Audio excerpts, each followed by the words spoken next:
বিশেষ প্রয়োজনীয় অভিজ্ঞতা অর্জনের জন্য আসলে এই ঢাকার চাকা বাসে উঠলাম গুলশান 1 নাম্বার থেকে, এবং খুবই ইন্টারেস্টিং ব্যাপার যে চারদিকে গ্লাস বন্ধ এবং সুন্দর ছোট ছোট ফ্যান ছাড়া এবং কোনো এসি নাই।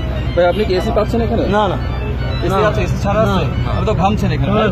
এসি কি ছাড়া আছে? না গুলশান 1 থেকে 2 নাম্বার কত টাকা ভাড়া দিচ্ছেন? 15 টাকা। 15 টাকা দিয়ে নন এসি এবং গ্লাসও খোলা যাচ্ছে না। আপু এসি কি খোলা আছে? এসি বন্ধ। আচ্ছা, আপনাদের কি গরম লাগছে? এসি খোলা না বন্ধ? এসি খোলা না বন্ধ? আচ্ছা, এই হচ্ছে অবস্থা। 5 টাকার ভাড়া 15 টাকা নিয়ে আমাদের নগর পিতা সুন্দর একটি বাস উপহার দিয়েছেন, যার জানলা দরজা সব বন্ধ এবং এসিও বন্ধ, এবং ড্রাইভার খুব আরামসে একটা কেবিনে আছেন। আমি ড্রাইভারের সাথে কথা বলার চেষ্টা করছি। দেখলেন কে আছে? একটু খুলে দেন। আপনার ওই জায়গায় আলো করো, ওই জায়গায় আবার করুন তো অবশ্যই। ড্রাইভার সাহেব, এসি বন্ধ কেন? আমরা এত টাকা দিয়ে ভাড়া দিয়ে উঠতেছি।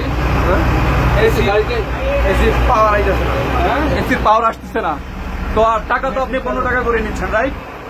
আমি নিব কেন? আমি গাড়ি চালাই, আমি গাড়ি চালাচ্ছেন। ওকে, উনি গাড়ি চালাচ্ছেন, 15 টাকা করে কাউন্টার থেকে আমরা টিকিট কাটছি এবং এসি বন্ধ, প্রত্যেকে আমাদের দম বন্ধ হয়ে মরার মতো অবস্থা। এই হচ্ছে আমাদের নতুন ঢাকার চাকা। 5 টাকা ভাড়া 15 টাকা নিচ্ছে। আমরা এখান থেকে রেগুলার 5 টাকা সার্ভিস দিয়ে যাচ্ছি, অথচ এর চেয়ে তখন ভালো আরাম, কিন্তু এসি বন্ধ, দরজা জানলা বন্ধ, গরমে একদম মরে যাচ্ছে আর কি। রাইট, এটা এই বিশেষ হচ্ছে ব্যাপার। নতুন একটি সার্ভিসের অবস্থা।